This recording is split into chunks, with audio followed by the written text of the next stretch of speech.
Anbi classes में आपका स्वागत है। आज हम लोग देखने वाले हैं संविधान के महत्वपूर्ण अनुच्छेद जो कि एग्जाम में पूछे जाते हैं। हर अनुच्छेद को हम लोग देखेंगे जो एग्जाम के मद्देनजर बहुत इम्पोर्टेंट है। तो हम लोग जैसा कि जानते हैं संविधान कब लागू हुआ था, तो संविधान 26 जनवरी 1950 को भारतीय संविधान जो है लागू हुआ था, जिसमें 22 भाग थे और 395 अनुच्छेद थे और 8 अनुसूचियां थी जिस टाइम लगा था। लेकिन वर्तमान समय में जो है 448 448 अनुच्छेद है और 25 भाग है, 12 अनुसूचियां हैं।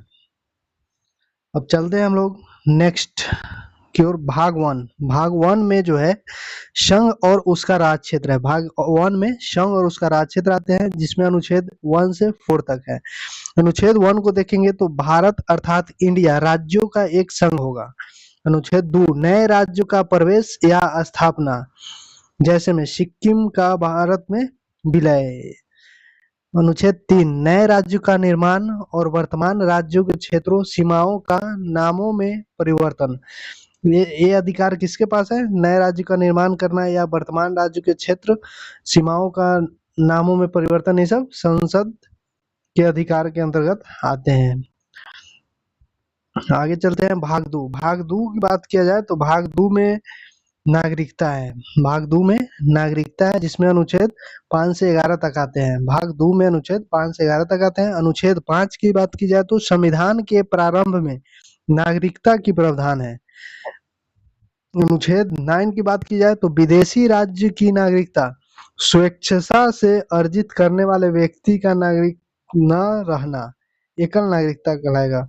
अनुच्छेद 11 संसद द्वारा नागरिकता के अधिकार का विधि द्वारा विनियमन किया जाना। सिटीजन एक्ट संसद बनाती है। सिटीजन एक्ट कौन बनाएगा? तो संसद बनाती है। बीच का जो अनुच्छेद है जिसको मैं छोड़े हुए हूँ वो इम्पोर्टेंट नहीं है भाई, इसलिए मैं उसे छोड़ दिया हूँ। जो भी आपके सामने जो इम्पोर्टेंट अनुच्छेद थे उनको मैं लाया हूँ।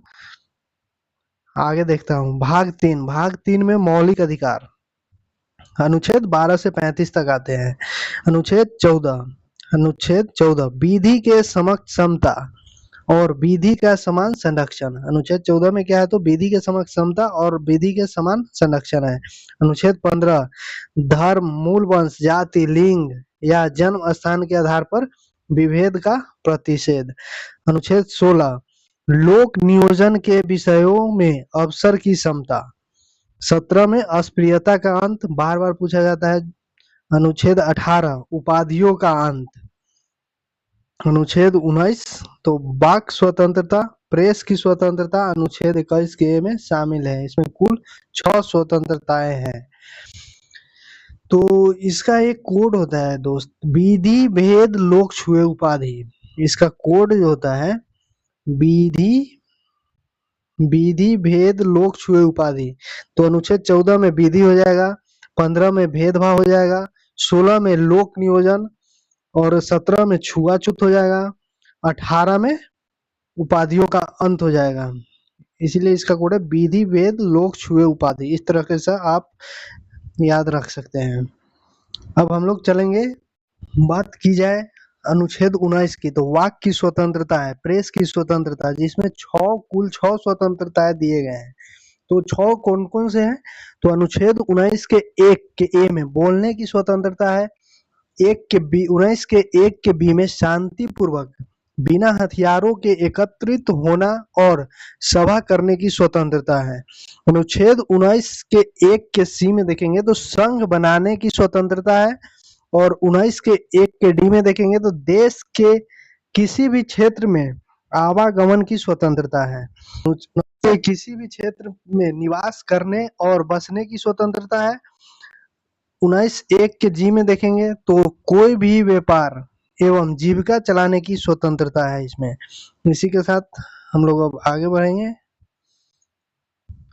अनुच्छेद 20 में जो है अपराधों के लिए दोष सिद्धि के संबंध में संरक्षण है। एक अपराध के लिए 2 बार सजा नहीं मिल सकता है, अनुच्छेद 20 में कहा गया है। अनुच्छेद 21 प्राण एवं दैहिक स्वतंत्रता का संरक्षण है, ये भी बार बार पूछा जाता है। 19 अनुच्छेद 21 के ए शिक्षा का अधिकार है, जो 6 से 14 वर्ष तक के बच्चों के लिए अनिवार्य शिक्षा एवं मुक्त शिक्षा जो है 66वां संविधान संशोधन 2002 में लागू हुआ था। अनुच्छेद 23 मानव के दुर्व्यवहार और बलात् श्रम बेगार पर रोक। अनुच्छेद 24 कारखानों आदि में बालकों को नियोजन का प्रतिषेध है, 14 वर्ष से कम आयु के बच्चे को कारखाने में आप काम नहीं करा सकते हैं, इसके लिए है। अनुच्छेद 25 अंतःकरण की और धर्म की अबाध रूप से मनाने, आचरण और प्रचार करने की स्वतंत्रता। अनुच्छेद 32 संवैधानिक उपचारों का अधिकार है, इसके तहत सुप्रीम कोर्ट 5 प्रकार के रिट जारी करता है। डॉक्टर अंबेडकर ने इसे संविधान की आत्मा और हृदय कहा है। तो संविधान की आत्मा और हृदय किस अनुच्छेद को कहा जाता है? तो अनुच्छेद 32 को कहा जाता है। अब हम लोग चलेंगे नेक्स्ट भाग 4। भाग 4 में जो है, भाग 4 में राज्य की नीति निर्देशक तत्व है, जो कि संविधान 36 से 51 अनुच्छेद 36 से 51 आते हैं भाग 4 में। डीपीएसपी इसी को बोला जाता है। अनुच्छेद 39 के 1 देखेंगे तो समान न्याय और निःशुल्क विधिक सहायता। अनुच्छेद 40 ग्राम पंचायतों का गठन अनुच्छेद 40 में है, गांधीवादी विचारधारा पे है। अनुच्छेद 44 समान नागरिक संहिता। अनुच्छेद 45 6 वर्ष से कम आयु के बच्चों के लिए प्रारंभिक बाल्यावस्था देखरेख और शिक्षा के उपबंध है। अनुच्छेद 48 ए पर्यावरण का संरक्षण तथा संवर्धन और वन एवं वन्य जीवों का रक्षा है। अनुच्छेद 50 कार्यपालिका से न्यायपालिका का पृथक्करण। अनुच्छेद 51 अंतर्राष्ट्रीय शांति और सुरक्षा की अभिवृद्धि भारत की विदेश नीति के आधार पर है। अनुच्छेद 51। आगे चलेंगे भाग 4A। 4A में मूल कर्तव्य है, जो कि अनुच्छेद 51 ए है। मूल कर्तव्य स्वर्ण सिंह समिति के सिफारिश पर 42वें संविधान संशोधन 1976 द्वारा जोड़ा गया था। इसमें मूल रूप से 10 थे, लेकिन वर्तमान में 11 मौलिक कर्तव्य है। 11वीं शिक्षा से संबंधित है, 86वें संविधान संशोधन द्वारा जोड़ा गया है। आगे चलेंगे भाग 5। भाग 5 को हम लोग देखेंगे संघ। भाग 5 में क्या है? संघ है, राष्ट्रपति, उपराष्ट्रपति, संसद, न्यायपालिका, ये सब। अनुच्छेद 52 से 151 तक आते हैं। अनुच्छेद 52 की बात की जाए तो भारत में एक राष्ट्रपति होंगे, ये बोला गया है कितना अनुच्छेद में? तो 52 में। उसके बाद 53 में, अनुच्छेद 53 में संघ की कार्यपालिका शक्ति राष्ट्रपति के में निहित होंगे। अनुच्छेद 60 बोलता है जो राष्ट्रपति द्वारा शपथ या प्रतिज्ञा। अनुच्छेद 61 में महाभियोग चलाने की प्रक्रिया है। अनुच्छेद 63 में भारत का एक उपराष्ट्रपति होगा जो राज्यसभा का पदेन सभापति होगा। अनुच्छेद 64 में भी ये बोला गया है। अनुच्छेद 72 राष्ट्रपति की क्षमादान की शक्ति, मृत्यु दंड को भी क्षमा कर सकते हैं। अनुच्छेद 74 बोलता है राष्ट्रपति को सहायता और सलाह देने के लिए मंत्रिपरिषद होगा, जिसका प्रधान प्रधानमंत्री होंगे। राष्ट्रपति को सहायता और सलाह देने के लिए एक मंत्रिपरिषद होंगे, जिसका प्रधान प्रधानमंत्री होंगे। अनुच्छेद 76 कहता है भारत का महान्यवादी देश का सर्वोच्च विधि अधिकारी है। अनुच्छेद 79 संसद के गठन का प्रावधान। संसद तीनों से मिलकर बनता है, राष्ट्रपति, लोकसभा और राज्यसभा। इसलिए इसका एक कोड भी होता है, सरला। अनुच्छेद 79 से संसद के गठन और अनुच्छेद 80 राज्यसभा, अनुच्छेद 81 लोकसभा। अनुच्छेद 80 में राज्यसभा, अनुच्छेद 81 में लोकसभा की संरचना है। अनुच्छेद 108 को देखेंगे कुछ दशाओं में दोनों सदनों की संयुक्त बैठक जिसे राष्ट्रपति बुलाता है। अनुच्छेद 110 में धन विधेयक की परिभाषा है। अनुच्छेद 112 वार्षिक वित्तीय विवरण जिसे सामान्य बोलचाल में बजट कहा जाता है। अनुच्छेद 123 संसद के विश्रांति काल में राष्ट्रपति की अध्यादेश जारी करने की शक्ति है। अनुच्छेद 124 उच्चतम न्यायालय की स्थापना और गठन जो है अनुच्छेद 124 में है। काफी इम्पोर्टेंट है, आगे देखेंगे हम लोग। अनुच्छेद 129 उच्चतम न्यायालय अभिलेख न्यायालय होना, उच्चतम न्यायालय का अभिलेख न्यायालय होना जो है अनुच्छेद 129 में है। अनुच्छेद 143 उच्चतम न्यायालय से परामर्श करने की राष्ट्रपति की शक्ति। अनुच्छेद 148 भारत के नियंत्रक महालेखक परीक्षक की नियुक्ति, यानी CAG के नियुक्ति का जो पद है वो अनुच्छेद 148 में है।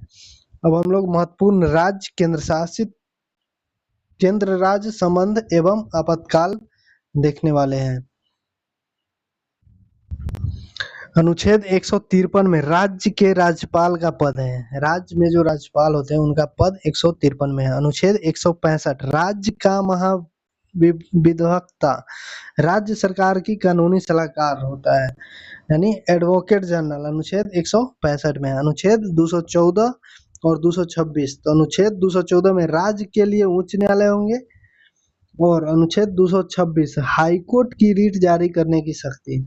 जैसे सुप्रीम कोर्ट 5 प्रकार के रीट जारी करता है, उसी प्रकार हाई कोर्ट भी अपना रीट जारी करता है 5 प्रकार के, वही बताया गया है। आगे की ओर हम लोग देखेंगे। अनुच्छेद 243 से 243 ओ तक पंचायती राज व्यवस्था, पंचायती राज व्यवस्था 73वां संशोधन 1992। अनुच्छेद 263 अंतर राज्य परिषद का गठन है, अनुच्छेद 263 में अंतर राज्य परिषद का गठन है। अनुच्छेद 280 वित्त आयोग का गठन प्रत्येक 5 वर्ष पर राष्ट्रपति द्वारा होता है। वित्त आयोग का गठन जो है कौन करते हैं, तो राष्ट्रपति करते हैं, जो कि प्रत्येक 5 वर्ष पे होता है। अनुच्छेद 300 के ए संपत्ति का अधिकार है, यह पहले मौलिक अधिकार था जिसे 44वें संविधान संशोधन 1978 द्वारा हटाकर कानूनी विधेयक अधिकार बना दिया गया है। अनुच्छेद 315 संघ और राज्यों के लिए लोक सेवा आयोग, यानी यूपीएससी और स्टेट लेवल पे जो पीसीएससी का एग्जाम होता है, जैसे बीपीएससी का होता है, इस तरीका का अनुच्छेद 315 में है। अनुच्छेद 324 निर्वाचन आयोग के निहित कार्य चुनाव कराने की जिम्मेदारी। अनुच्छेद 338 से 338 ए में देखेंगे। अनुच्छेद 338 बोल रहा है राष्ट्रीय अनुसूचित जाति आयोग, अनुच्छेद 338 ए में राष्ट्रीय अनुसूचित जनजाति आयोग, यानी 338 में एससी कमीशन और 338 ए में एसटी कमीशन। आगे की ओर हम लोग देखेंगे। 343 संघ की राजभाषा हिंदी और लिपि देवनागरी होगा, ये अनुच्छेद 343 में बोला गया है, काफी इंपॉर्टेंट है दोस्तों। संघ की भाषा हिंदी और लिपि देवनागरी होगा, किस अनुच्छेद में बोला गया, अनुच्छेद 343 में। अनुच्छेद 352 राष्ट्रीय आपातकाल युद्ध या बाह्य आक्रमण या सशस्त्र विद्रोह के कारण राष्ट्रीय आपातकाल जो लागू होता है वो अनुच्छेद 352 में है। राज्य में संवैधानिक तंत्र विफल होने पर राष्ट्रपति शासन लागू होगा, ये 356 में बोला गया है। अनुच्छेद 360 वित्तीय आपातकाल जो भारत में आज तक कभी नहीं लगा है, तो भारत में वित्तीय आपातकाल कितना बार लगा है, तो आज तक कभी नहीं लगा है। नेक्स्ट अनुच्छेद 368 संविधान का संशोधन करने की संसद की शक्ति और उसकी प्रक्रिया है, जो कि भाग 20 में है। अनुच्छेद 368 जो है भाग 20 में है। इसी प्रकार हम लोग इम्पोर्टेंट अनुच्छेद को देखे हैं। अनुच्छेद ऐसे एक 370 था जो जम्मू कश्मीर से था, वो तो हट गया है। अनुच्छेद 371 के बारे में जानेंगे। कुछ राज्य के विशेष क्षेत्रों के विकास के लिए राष्ट्रपति बोर्ड स्थापित कर सकते हैं, जैसे में महाराष्ट्र, गुजरात, नागालैंड, मणिपुर, ये सब राज्य के लिए। अनुच्छेद 394 का कब बोल रहा है, जो राष्ट्रपति अपने अधिकार के अंतर्गत इस संविधान का हिंदी भाषा में अनुवाद कराएंगे। और अनुच्छेद 395 बोल रहा है जो भारतीय स्वतंत्रता अधिनियम 1947, भारत सरकार अधिनियम 1953 तथा इनके अन्य पूरक अधिनियम को जिसमें प्रीवी काउंसिल क्षेत्राधिकार अधिनियम शामिल नहीं है, यहाँ रद्द किया जाता है। लोग थोड़ा सा ट्रिक है देख लेते हैं, क्या है ट्रिक। सरल यानी सरला जो हम बताए थे 79, 80 और 81 जो है स से संसद हो जाएगा, र से राज्यसभा, ल से लोकसभा। सरला। महान्यवादी और महाधिवक्ता, केंद्र में महान्यवादी 76 है, इसमें 89 जोड़ेंगे तो राज्य का, महाधिवक्ता 165 मिल जाएगा। आपातकाल की तिक्री, अनुच्छेद 352 में राष्ट्रीय आपातकाल, इसमें 4 जोड़ेंगे तो 356, राष्ट्रपति शासन, फिर 4 जोड़ेंगे तो 360, वित्तीय आपातकाल। इसी के साथ आज का मेरा क्लास समाप्त होता है। थैंक यू दोस्तों। अगर अच्छा लगा हो तो सब्सक्राइब जरूर कर ले, क्योंकि हम हमेशा इम्पोर्टेंट क्वेश्चन को लाने की कोशिश करते हैं आप लोग के बीच, और लाते भी हैं, जो कि एग्जाम के लिए काफी सारा इम्पोर्टेंट होते हैं। कोई भी एग्जाम हो, स्टेट का हो या फिर केंद्र का हो। थैंक यू दोस्तों।